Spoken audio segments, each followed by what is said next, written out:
Notre thème de ce matin, c'est grossesse et promesse. Et nous avons 2 points. La grossesse est une promesse. Et deuxième point, la promesse est une grossesse. Si chacun de nous peut, à ces quelques jours, 4 jours qui nous séparent de Noël, intérioriser cela, que toute cette parole de Dieu que nous entendons est une parole fécondante, une parole qui forme, comme nous l'avons vu hier, Christ en nous. Une parole qui nous rend grosse, nous comme Église. Parce que vous l'avez suivi dans l'Évangile. Dans la première lecture, on parle d'une grossesse. On dit la jeune fille, la vierge, c'est la prophétie de l'Allemand. Dans le livre de l'Emmanuel, Isaïe 7 à 11. On promet, Dieu promet qu'une jeune femme, ça c'est Isaïe 7, nous avons vu ça hier, qu'une jeune femme, que la jeune femme concevra. Matthieu 1, 23 représente le même texte, dit la vierge concevra et enfantera un fils. Donc ça le miracle, la vierge va concevoir, la jeune femme va concevoir la grossesse. Il y a la promesse d'une grossesse. Dans l'évangile, la même chose. L'ange va chez Marie et lui dit, tu vas concevoir par la puissance du Saint-Esprit. Ce fils-là, tu l'appelles, ce sera le fils du Très-Haut. Il sera grand. Il héritera le trône de David, son père. Grossesse, grossesse dans les 2 lectures. Alors pendant ce temps de l'attente de la venue du Seigneur, Noël, mais aussi Parousie, ne l'oubliez jamais, nous sommes aussi, parce que c'est un temps d'espérance, nous sommes comme une femme ou comme des femmes grosses qui attendent la venue au monde d'une nouvelle créature. Nous attendons aussi la venue. Donc nous sommes des hommes et des femmes d'espérance.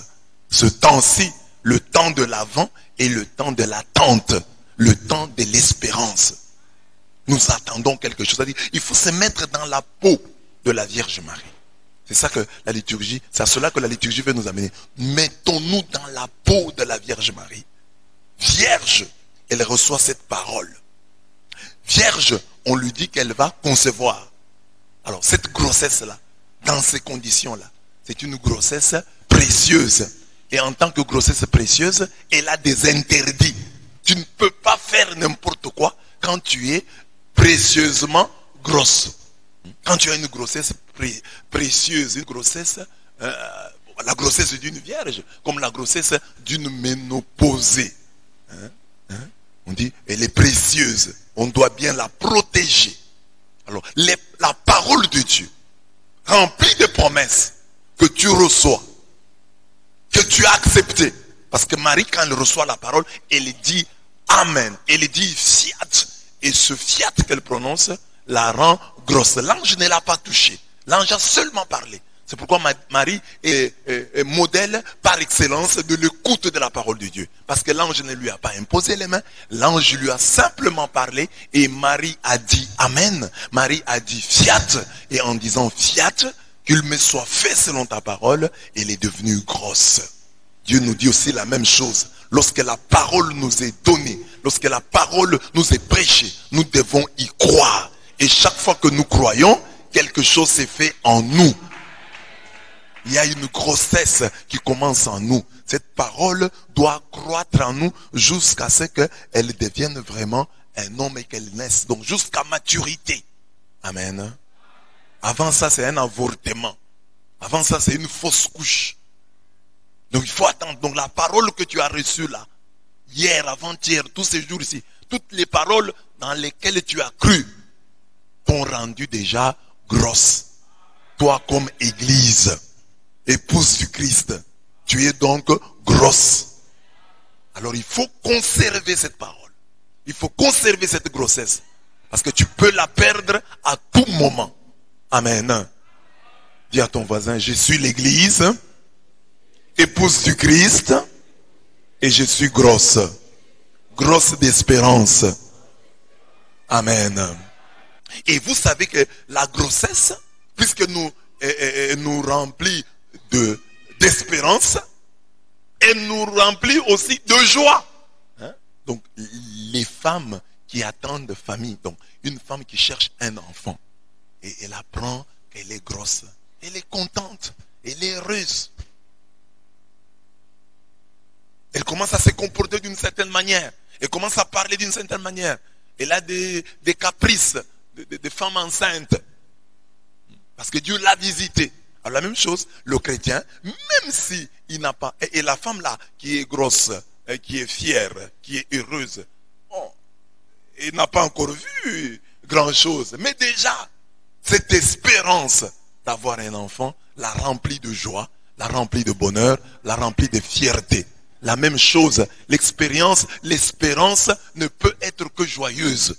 Donc celui qui attend quelque chose de Dieu ne peut être que joyeux. Si quelqu'un dit j'ai de l'espérance, j'espère en Dieu, mais qu'il est triste, c'est une fausse espérance.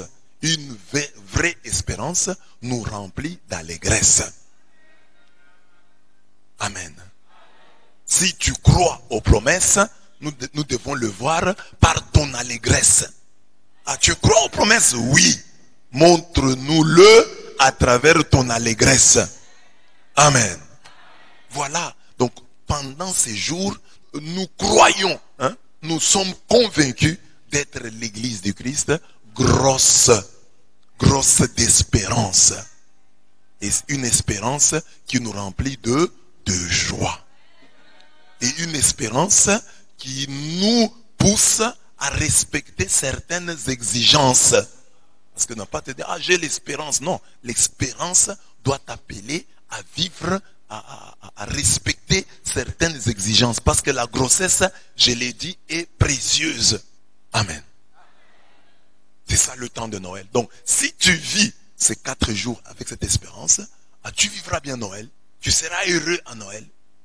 Parce que tu diras, Jésus-Christ qui autrefois est né à Bethléem en Judée, il est né dans mon cœur, dans ma famille. Et Noël, comme je vous ai dit, ce n'est pas une histoire d'enfant. Ce n'est pas une histoire de Père Noël. Noël est réel. Noël est réel. Dieu a donné à l'église le pouvoir de lier et de délier. Et l'église dit, à Noël, quelque chose se passe. L'église a décidé, a décrété cela. À Noël, quelque chose se passe. Alors, c'est dans son pouvoir de lier et de délier. Toi aussi, tu dois croire qu'à Noël, quelque chose se passe. Il y a des grâces, des bénédictions que Dieu déverse sur la terre en cette date-là, où l'on fête, où l'on commémore la venue de son Fils dans ce monde. Dieu ne saurait être indifférent envers ceux qui fêtent la venue de son Fils dans le monde. Parce qu'il dit, il est venu chez les siens et les siens ne l'ont pas accueilli. Ça c'est le constat malheureux. Mais la Bible dit, à tous ceux qui l'ont reçu, il a donné le pouvoir de devenir enfants de Dieu. Donc, il faut être du groupe. Quand tu fêtes Noël, tu veux être du groupe de ceux qui ont reçu Jésus. Ceux qui se réjouissent de sa venue. Ceux qui sont contents qu'il soit venu dans ce monde. Ceux qui lui souhaitent la bienvenue. Ceux qui disent, si nous avions été là, nous allions l'accueillir mieux. Si nous avions été là, nous allions l'accueillir de la plus belle des manières. Si nous avions été là. Alors tu le montres aujourd'hui en fêtant Noël. Pas seulement Noël en t'habillant bien, en mangeant bien, non. En apprêtant ton cœur. En lui offrant dans ton cœur une demeure digne de lui, comme Marie l'a fait. C'est ça que tu dois faire. C'est ça ton effort. Amen. Amen. Voilà. J'ai dans l'enseignement, premier point, 11 petits points, que je vais transformer en prière. Et puis, l'autre là, j'ai déjà abordé un peu. Alors nous allons prier. Une grossesse miraculeuse annoncée depuis longtemps. La prophétie de l'Alma dit que la Vierge concevra. C'est l'interprétation de Matthieu. Matthieu 1, 23. La Vierge concevra. Elle doit nous faire prier ce matin. La Vierge c'est qui? C'est toi. Ce matin la Vierge c'est toi. La Vierge c'est toi. La Vierge c'est ta famille. C'est ton frère, c'est ta sœur. C'est ton voisin là. Il n'a personne d'autre. Parce que dans la société, on dit, pour mettre au monde, il faut un homme. Dans la société, on dit, pour réussir, il faut avoir un parapluie. Il faut avoir quelqu'un à la présidence. Il faut avoir quelqu'un à la primature. Mais alors toi, si tu te retrouves dans la position de la Vierge, seule. Mais Dieu dit, même si tu es seul, mais tu as le Saint-Esprit, tu vas concevoir. Tu vas prier maintenant pour que le Seigneur t'aide. Tu es seul. Tu n'as personne au gouvernement. Tu n'as pas de personne au placé. Tu n'as pas de parapluie. Mais que Dieu te donne de réussir. Même si tu n'as pas de parapluie. Tu es comme une vierge. On dit il faut un homme pour réussir. Mais Dieu dit non. Par le Saint-Esprit, tu peux réussir sans parapluie. Ça a été annoncé. Crois qu'il est possible dans ce monde d'émerger avec Dieu seulement. Marie a conçu par la puissance du Saint-Esprit. Tu peux réussir. Tu dois réussir avec Dieu seul. Les hommes pourront intervenir après. Joseph pourra protéger l'enfant, fuir avec en Égypte. Mais Marie a conçu étant vierge. Dans sa virginité, elle a conçu. Toi aussi tu es vierge. Tu n'as personne. Tu n'as que Dieu. Tu n'as que Dieu. La vierge qui conçoit, c'est tout homme qui n'a que Dieu. Qui n'a pas de fétiche. Qui n'a pas d'autre relation. Qui n'a pas d'autre force. Qui n'espère qu'en Dieu. Tu n'es que Dieu. Dis-lui que tu n'as que Dieu. Tu n'as personne d'autre. Tu n'as personne d'autre. Tu ne connais personne d'autre. Au gouvernement, au gouvernorat, à la primature. Tu n'as que Dieu. Tu n'as que Dieu. Même si tu as des parents, même si tu as des frères. Mais en réalité, dans le fond, tu n'as que Dieu. Que c'est Dieu-là qui donne aux vierges de concevoir. Que ce Dieu-là se souvienne de toi. Et te donne aussi de concevoir dans ta virginité, dans ta solitude, dans ton abandon. On t'a abandonné. Tout le monde t'a abandonné. Tu n'as que Dieu. Tu n'as que Dieu. Tu n'as personne de haut placé dans la famille. Il n'y a que Dieu, le très haut placé, qui est Dieu. L'unique grande relation que tu as. L'unique grande relation dont tu peux te prévaloir, c'est Dieu, c'est Dieu. Tu es mon unique grande relation. Agis Seigneur, pour l'honneur de ton nom, pour l'honneur de ton nom. Cette grossesse de Marie que lui annonce l'ange, l'ange lui dit, c'est une grossesse qui vient 6 mois après une autre. Donc avant ça, c'est Élisabeth à qui l'ange est allé chez Zacharie et a annoncé la naissance de Jean-Baptiste. 6 mois après, l'ange vient chez Marie, lui annonce aussi une naissance miraculeuse. La première naissance miraculeuse, c'est Dieu donnant à une ménopausée, à un andropausé, d'avoir un enfant dans leur vieillesse. Et 6 mois après, une vierge aussi va concevoir. Ce miracle nous dit quoi?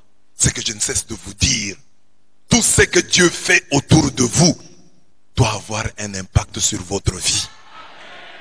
Quand Élisabeth conçoit, Marie, tu dois être heureuse. Bientôt ça va arriver chez toi. Quand tu vois quelqu'un réussir, quand tu vois quelqu'un obtenir ce que toi tu n'as pas, réjouis-toi. Ce matin, je veux que tu te réjouisses pour ton frère qui a payé un véhicule, pour ta sœur qui a payé une maison, pour tous ceux qui sont dans la joie ce matin, pour tous ceux qui sont dans la paix, pour tous ceux qui ne sont pas malades. Même si moi je suis malade, il y a des gens qui ne sont pas malades. Gloire à toi. Même si je n'ai pas l'argent, il y a des gens qui ont l'argent. Gloire à toi. Même si je n'ai pas l'argent pour payer une maison, même si je ne suis pas saint, il y a des gens qui sont saints. Même si je n'ai pas ceci, il y a des gens qui l'ont. Et je te bénis, Seigneur, parce que dans mon voisinage tu agis. Et ce que tu as fait, c'est Élisabeth.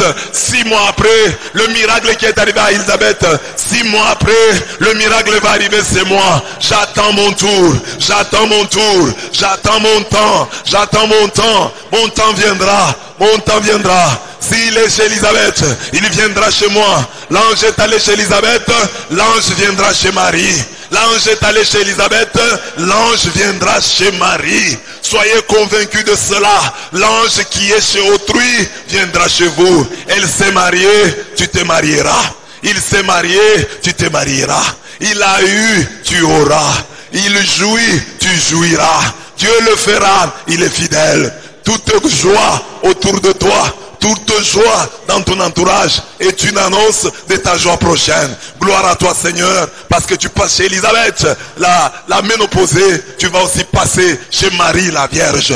Gloire à toi Seigneur, gloire à toi Seigneur. Je me réjouis de toute joie autour de moi. Gloire à toi Seigneur. Amen.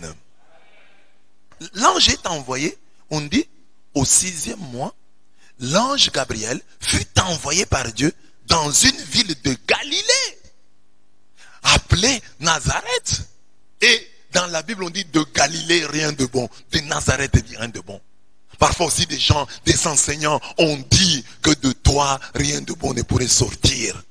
Tes propres parents ont dit, rien de bon ne peut sortir de toi. Les gens qui te regardent disent, rien de bon ne sortira de toi. C'est le moment d'appeler Jésus-Christ de Nazareth, Jésus-Christ l'homme de Galilée. Quelque chose, c'est lui-même, la bonté par excellence. Il est sorti de Galilée, il est sorti de Nazareth. Il y a des gens qui méprisent tes origines. Il y a des gens qui méprisent d'où tu es venu. Tu ne feras rien. Rien de bon ne viendra de là, de ce coin-là. Que le Dieu qui a honoré Galilée, qui a honoré Nazareth, que le Dieu là honore aussi tes origines, que Dieu honore tes origines, que Dieu te bénisse, même si tu viens de ce coin là, de ce coin méprisé, de ce coin abandonné, que Dieu honore. Les gens ne pensent pas que de toi quelque chose de bon puisse venir, que le Dieu de la Galilée, que le Dieu de Nazareth, que Dieu qui a suscité, qui a fait de Jésus, que nous appelons, qui a fait de Jésus le nom au-dessus de tout nom. Mais c'est Jésus-là, il est venu de la Galilée.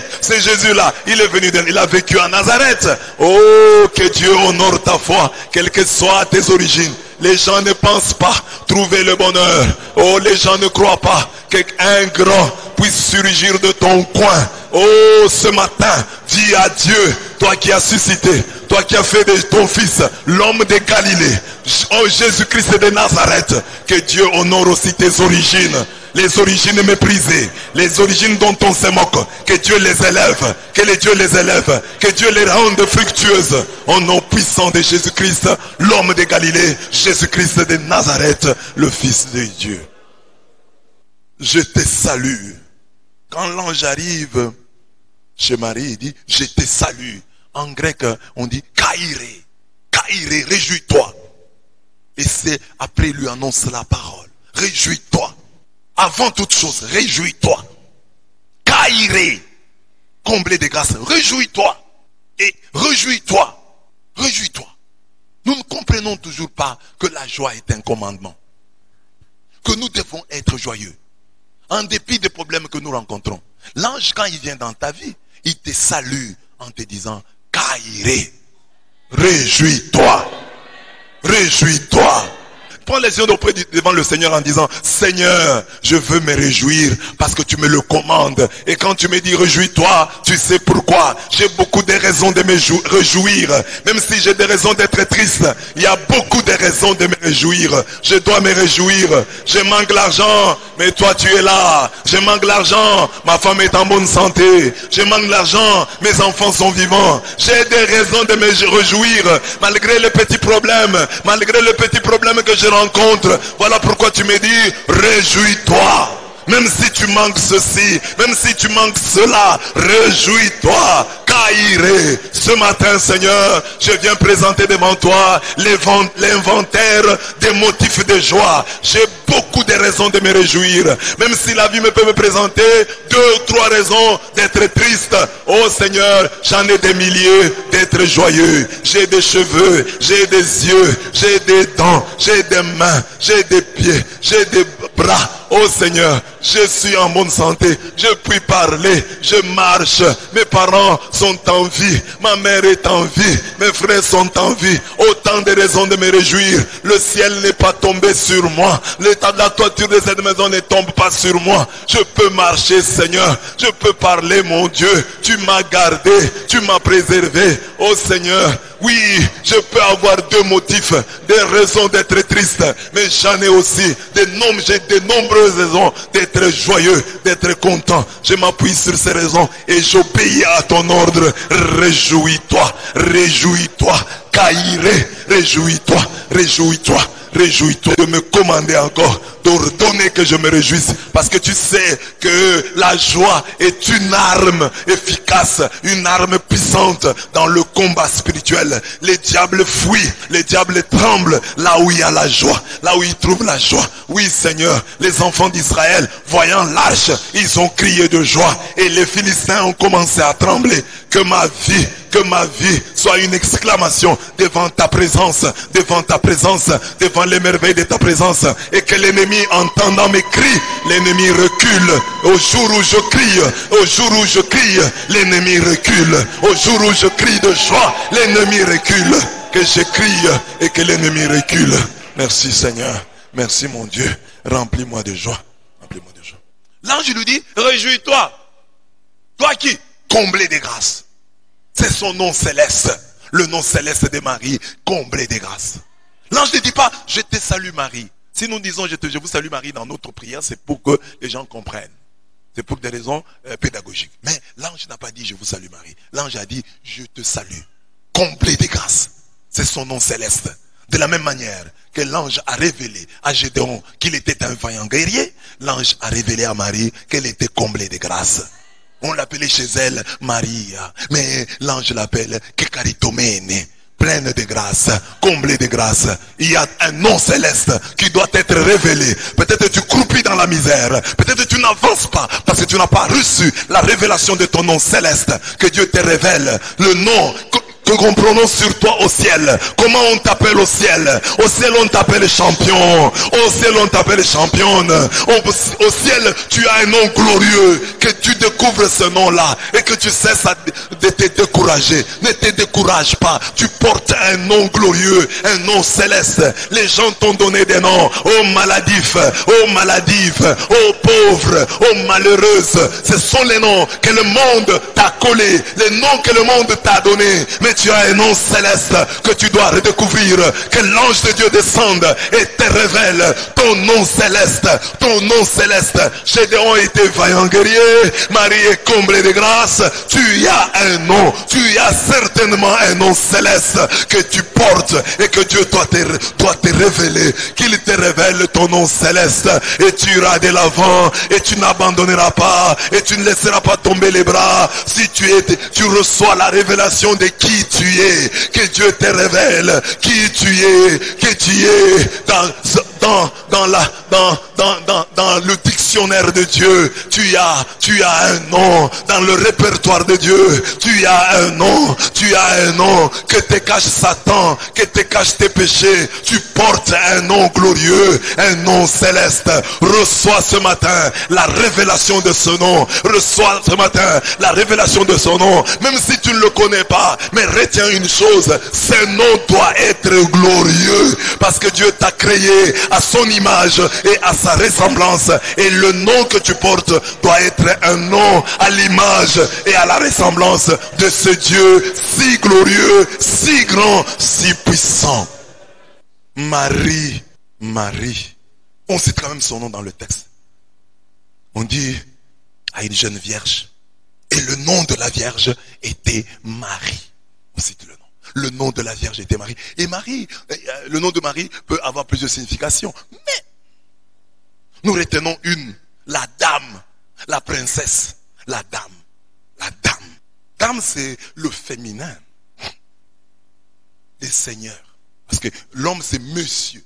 Monsieur, ça vient de mon seigneur. Alors, dame, c'est le féminin des seigneurs. Dame. Que Dieu te donne la grâce. Si tu es une femme, d'être une dame. Si tu es un homme, d'être un monsieur.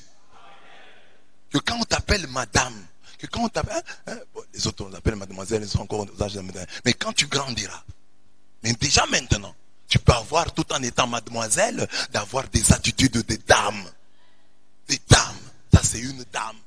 C'est-à-dire une personne respectée et respectable. Une personne qui se respecte. Et qu'on respecte.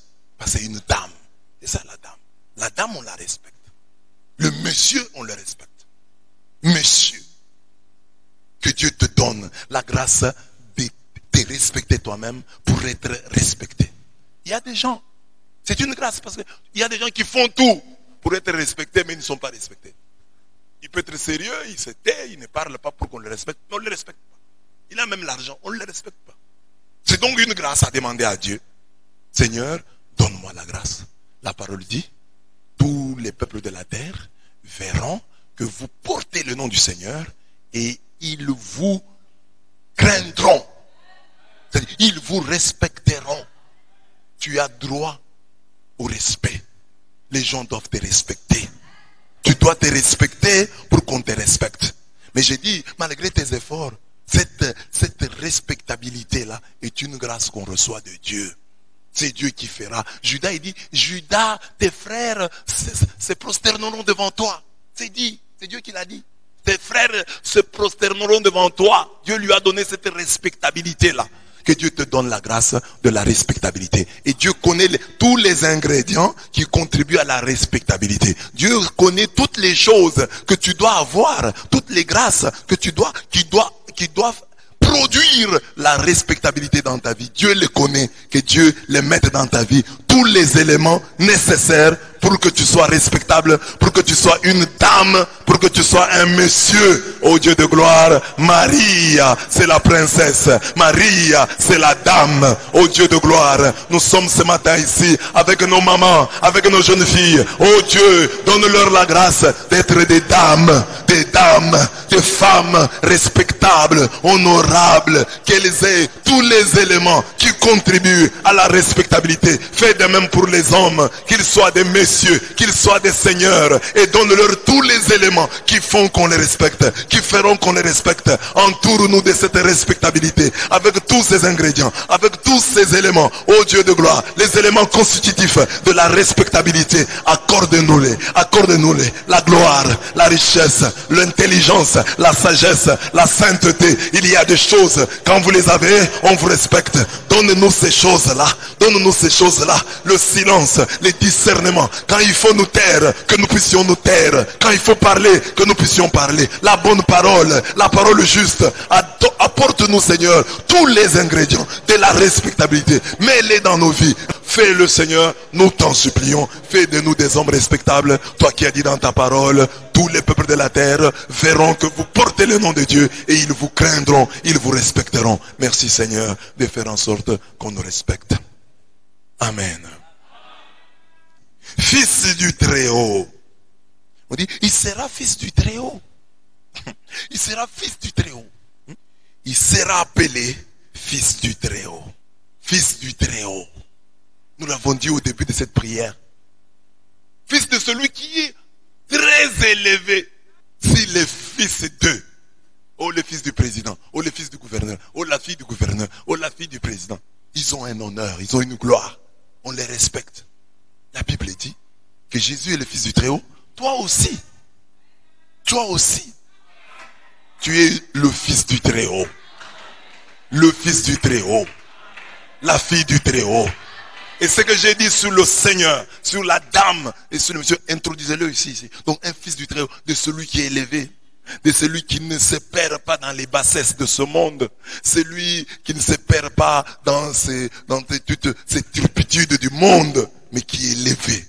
Que Dieu fasse de toi, que tous ceux qui te regardent, que tous ceux qui te rencontrent voient bien que tu es le fils du Très-Haut, la fille du Très-Haut, que cela se voit, que cela se voit. Les fils des présidents, les fils des gouverneurs, les fils des hommes qui sont haut placés dans ce monde. Oh Seigneur, on sait le remarquer. Nous sommes tes fils, les fils du Très-Haut. Bénis-nous, accorde-nous toutes les grâces qui vont confirmer que réellement nous sommes les fils du Très-Haut. Tes fils, parce que le Très-Haut c'est toi. Oui Seigneur, montre à notre âme, à nous-mêmes que nous sommes tes fils. L'Esprit nous dit que nous sommes tes fils. Que l'Esprit nous le dise encore ce matin. Que l'Esprit nous le dise chaque jour. Que nous sommes tes enfants. Nous ne sommes pas les enfants de n'importe qui, mais les fils du Très-Haut. Tes enfants, les enfants de celui qui est haut placé, qui est plus haut que tout.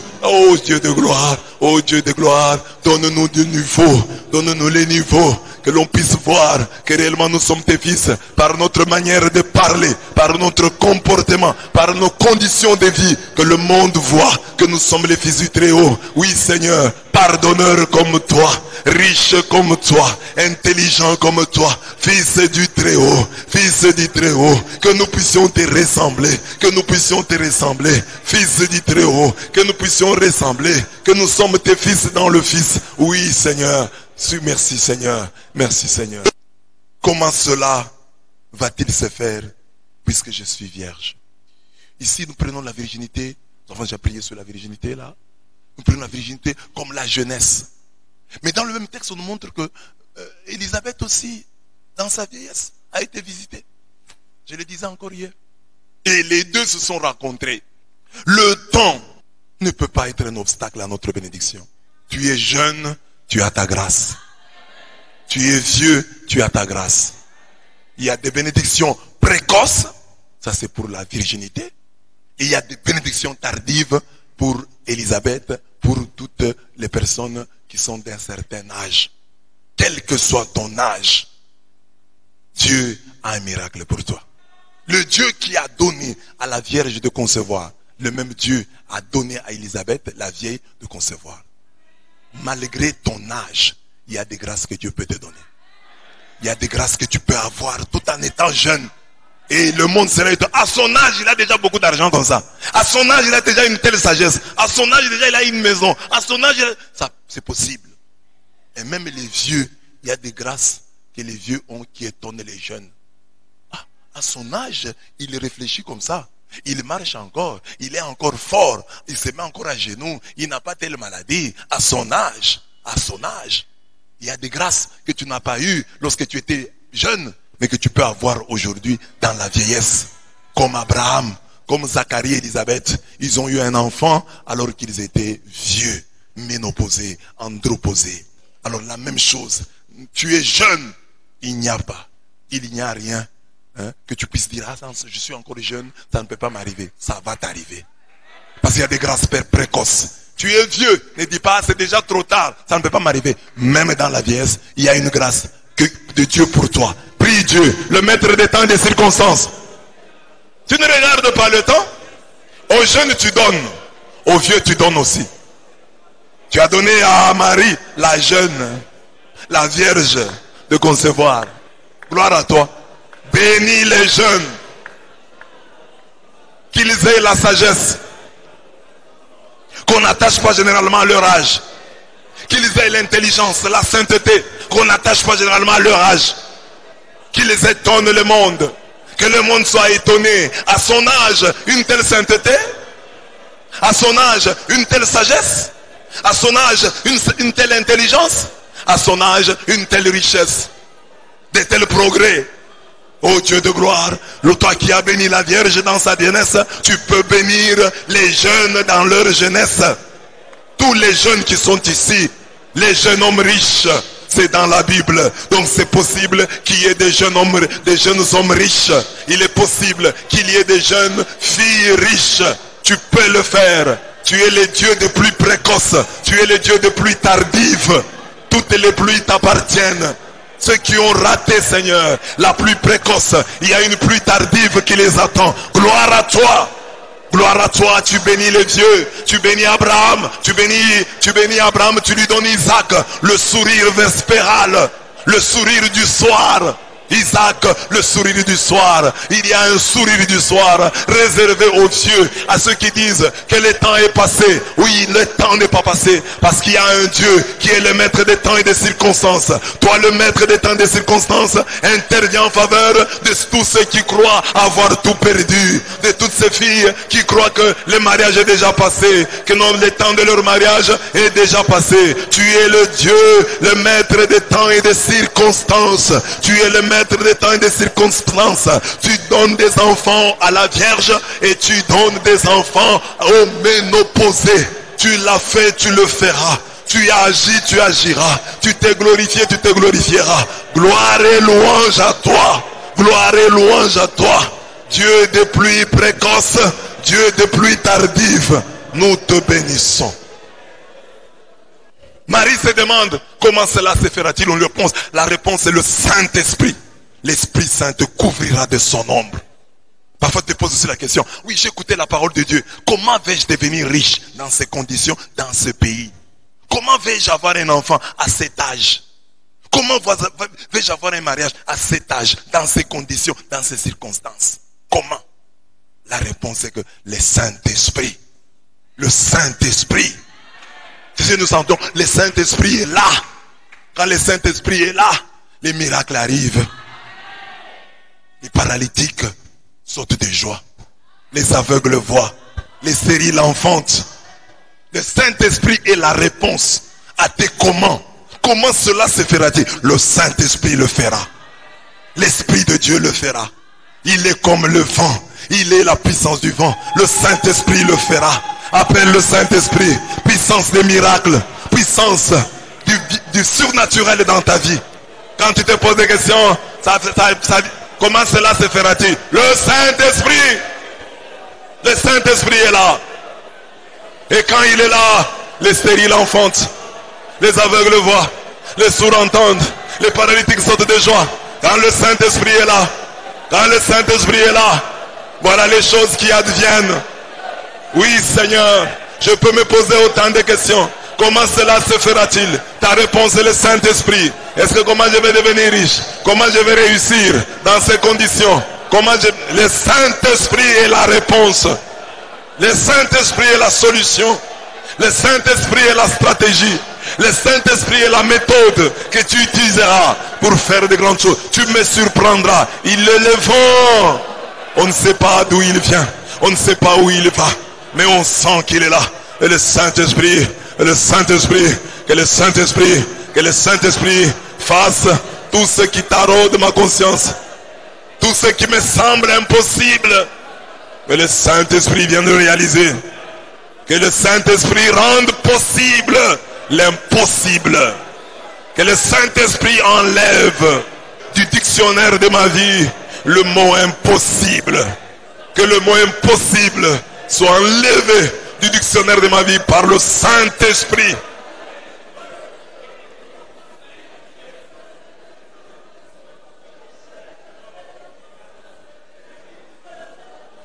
Le Saint-Esprit est là. Le Saint-Esprit est là. Saint-Esprit, Saint-Esprit est là. Les maladies fuient. Paralytique, saute de joie. Le Saint-Esprit est là. Saint-Esprit est là. Le Saint-Esprit est là. Le Saint-Esprit. Quand tu te poses la question, on dit le Saint-Esprit est là. Comment ça se fera? Le Saint-Esprit est là. Comment ça arrivera? Dans ce pays, le Saint-Esprit est là. La réponse à nos comment. La réponse à nos comment se nomme Saint-Esprit.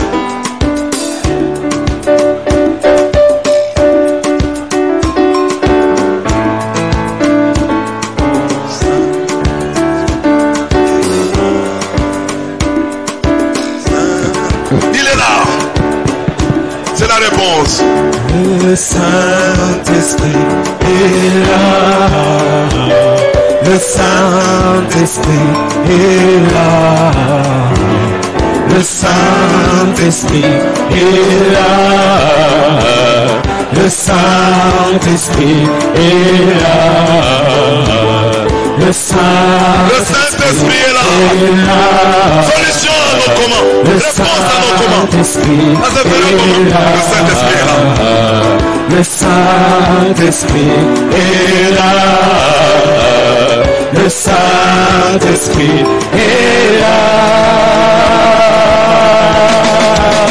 Les maladies s'enfuient, les aveugles voient, les paralytiques sautent de joie, les stériles entendent, les sourds entendent, par sa puissance puissance, par sa puissance. Quand il est là, voilà les choses qu'il produit. Le malade Les malades s'enfuient. les aveugles voient. Les paralytiques sautent de joie. Les stériles enfants. Les sourds entendent. Par sa puissance, les malades s'enfuient. Quand il est là, comment ça se fera? Les chômeurs sortent du travail. Les chômeurs créent des entreprises. Quand le Saint-Esprit est là, la bonne nouvelle est annoncée aux pauvres. Les pauvres avancent. Leur vie est transformée quand le Saint-Esprit est là. C'est la solution. Marie demande comment cela se fera-t-il? Je suis vierge. Le Saint-Esprit te couvrira de son ombre. Il est la réponse. Tu ne sais pas dans ta vie. Le Saint-Esprit est là. Le Saint-Esprit est là. Le Saint-Esprit est là. Les maladies s'enfuient, les aveugles voient, les paralytiques sortent de joie. Les stériles entendent, les sourds entendent, par sa puissance, par sa puissance. Amen. À tout est comment? La réponse est le Saint-Esprit est là. Donc rien n'est impossible à Dieu. Et l'ange lui dit c'est que Dieu a fait chez Élisabeth, la vieille. Et il lui a déjà dit ce qu'il a fait, ce qu'il est en train de faire chez Marie, la Vierge. Il dit, il y a aussi chez Élisabeth, la vieille là. On a fait. Donc rien n'est impossible à Dieu. Chez lui, les vierges mettent au monde. Chez lui, les ménopausés mettent au monde. Rien n'est impossible à Dieu. Il y a des choses, bien aimées, dans ta tête là, tu dis là, ça c'est impossible.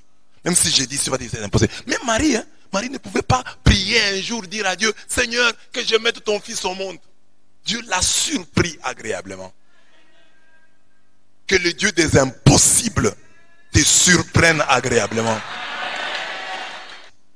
Même quand tu pries là, tu dis que Dieu, bon, Dieu va me bénir, mais pas avion quand même. Hein? Et donc, quand tu pries là, tu dis avion. Avion. Bon, là tu as une grande foi. Mais les gens généralement disent, bon, Dieu va me donner une voiture, va me donner une Jeep, mais pas, oh Dieu va me donner l'avion. Oh Dieu, donne-moi l'avion.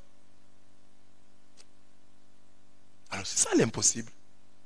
C'est que ce qui ne revient pas dans tes requêtes, il y a des choses que tu n'oses même pas demander. Tu dis non, ça. Même quand on dit tu souris un peu. C'est ça. Hein? Sarah, ce que j'ai dit ici. Quand Sarah, on lui dit, à ton âge, tu auras un enfant. Sarah sourit. Dit, oh, bon Dieu, il ne faut pas exagérer. Il ne faut pas exagérer. Sarah sourit. Il ne faut pas exagérer. Pourquoi donc Sarah a-t-elle ri? Il y a des promesses comme ça de Dieu qui te font rire. Même quand on dit ça à l'église, tu ris. Écoute les pasteurs, écoute l'abbé. Moi ici, acheter un avion. Oh. Moi ici, devenir président de la République. Oh. Moi ici, devenir premier ministre. Oh, tu ris. Pourquoi Sarah a-t-elle ri en disant, est-ce que vraiment j'aurai un enfant, moi qui suis vieille? Y a-t-il rien qui soit de la part, y a-t-il rien qui soit étonnant de la part de l'Éternel? Au temps fixé, je reviendrai vers toi à cette même époque et Sarah aura un fils. Au temps fixé, Dieu réalisera. Dieu t'étonnera. Dieu t'étonnera. Dieu te poussera à t'exclamer. Prie maintenant. Dis-lui, ce que je ne peux pas demander, donne-le-moi. Donne-moi ce que je n'ose pas te demander. Donne-moi, réalise dans ma vie toutes les promesses qui me feront rire. Il y a des promesses, Seigneur, si je les écoute, si un prophète m'en parle, si on en parle dans un enseignement, on dit voilà la grossesse que tu as, c'est cette promesse. La promesse de ceci et de cela, je vais rire, je vais dire non. Ça c'est trop. Ça ne viendra pas. Comme quand le prophète Élisée a dit, demain, il y aura baisse vertigineuse des denrées alimentaires de première nécessité. L'écuyer qui était à côté du roi a douté. Il a dit non, non, non, non, non. Même si on ouvre les écluses des cieux, ce que tu dis là ne se réalisera pas. Mais la chose s'était réalisée. Il l'avait vu, mais n'en avait pas profité. Seigneur Dieu de gloire, je veux croire que les écluses des cieux vont s'ouvrir pour moi et que les grandes bénédictions vont tomber sur moi. Tu vas me surprendre agréablement. Tu vas surprendre chacun de nous agréablement. Comme tu as surpris Marie. Elle ne pouvait jamais imaginer. Dans aucune de ses prières, elle ne pouvait jamais te demander qu'elle devienne un jour ta mère. Mais tu l'as surprise agréablement. Surprends-nous agréablement. Surprends-nous agréablement. Donne-nous ce que nous n'osons te demander. Donne-nous ce que nous n'osons te demander. Surprends-nous agréablement. Surprends-nous agréablement. Surprends-nous agréablement. Ce que l'œil n'a pas vu, ce que l'oreille n'a pas entendu, ce qui n'est pas monté dans le cœur de l'homme. Voilà ce que nous voulons que tu réalises. Il y a des choses inimaginables. Il y a des choses que nous ne pouvons pas mettre dans nos prières. Nous avons peur de les mettre dans nos prières. Nous avons peur de les demander. Et pourtant tu nous dis ce matin, rien n'est impossible à Dieu. Tout est possible à celui qui croit. Merci Seigneur. Et le texte se termine. Marie dit, je suis la servante du Seigneur. Qu'il me soit fait selon ta parole. C'est ainsi que nous devons terminer nos prières. Même quand nous demandons ceci ou cela, terminons en disant, je suis le serviteur du Seigneur. Qu'il me soit fait selon ta parole. C'est-à-dire, je suis disponible. Je vais accepter ce que tu vas me donner. Je suis ta servante. Je suis ton serviteur. Je ne suis pas ton patron. Je ne suis pas ton maître. Je suis ta servante. Je suis ton serviteur. Je suis donc à tes ordres. C'est ça la conclusion. J'ai prié. Mais tu m'as parlé. Mais moi, je suis ta servante. Je suis ta servante. Je suis ton serviteur. Terminons donc aussi notre prière en disant à Dieu, je suis ta servante, qu'il me soit fait selon ta parole. Je suis ton serviteur, qu'il me soit fait selon ta parole. Je ne deviendrai jamais ton maître. C'est toi le chef. C'est toi qui dirige. C'est toi qui commande. Je termine ainsi ma prière en disant c'est toi qui dirige, c'est toi qui commande. La promesse est une grossesse. Merci Seigneur pour cette grossesse. J'ai écouté ta parole. J'ai prié ce matin. Je suis grosse d'espérance comme église. Oh Dieu de gloire. Merci pour cette grossesse. Je suis ta servante. Tu me dis qu'elle est précieuse. Je dois la conserver. Je dois la protéger. Aide-moi à la protéger. Je suis ton serviteur. Je suis le fils de ta servante. Je suis ton serviteur. Je suis ta servante. Oh Dieu de gloire. Tu m'as donné à travers ta parole, tu m'as dit que tu viens de me donner une grossesse. À travers toutes ces promesses, tu vas me donner des enfants. Tu vas même me donner des jumeaux, Ephraïm et Manassé. Tu vas me faire oublier toutes mes peines d'autrefois. Et tu vas me bénir, me rendre fécond dans le pays de mon affliction. Oui Seigneur, parce que tu m'auras donné Ephraïm, je vivrai Manassé. Oui Seigneur, si tu me bénis, si tu me suis dans ma souffrance et que tu me bénis, tu me donnes Ephraïm, ô Dieu de gloire, je verrai aussi Manassé. J'oublierai toute ma peine. Merci Seigneur de me donner à la fois Ephraïm et Manassé. De me donner d'abord Ephraïm et de me donner ensuite Manassé. Parce que si tu me bénis dans le pays de mon affliction, si tu me bénis dans le sujet de mes prières, j'oublierai ma peine passée, j'oublierai ma joie passée, parce que j'aurai une nouvelle joie et mes peines auront disparu. Merci Dieu de Manassé et Dieu d'Ephraïm. Merci Dieu de grossesse précieuse. Merci de m'aider à obéir aux interdits de la grossesse, aux interdits des promesses. Merci Seigneur, merci mon Dieu, merci mon roi. Je termine en disant, parce que je n'ai pas dit ça, en parlant de la double grossesse, donc, hein, cette grossesse gemellaire. Oui. Parce que, en Genèse 41, 50 à 52, on parle d'une grossesse gemellaire. Les enfants de Joseph, Ephraïm et Manassé. Je les mets comme ça. Il a eu des enfants. Et quand il les amène chez son papa, pour que papa puisse les bénir, il y a Ephraïm, il y a Manassé. Mais Ephraïm est le plus jeune. Mais papa Jacob met Ephraïm en première position et Manassé en deuxième position. Ça étonne. Ça étonne Joseph. Je voudrais que ce matin, ça ne t'étonne pas. Ephraïm signifie quoi? Ephraïm signifie Dieu m'a rendu fécond dans le pays de mon affliction. Manassé signifie quoi? Manassé signifie Dieu m'a fait oublier toutes mes peines et toute la maison de mon père. Bon, maintenant bien aimé, pour que nous puissions oublier, parce que Manassé c'est nous oublierons. Il faut que Dieu nous bénisse. Si tu as un fiancé qui t'a abandonné, si tu as un mari qui t'a abandonné, si tu as un travail que tu as perdu, tu es triste.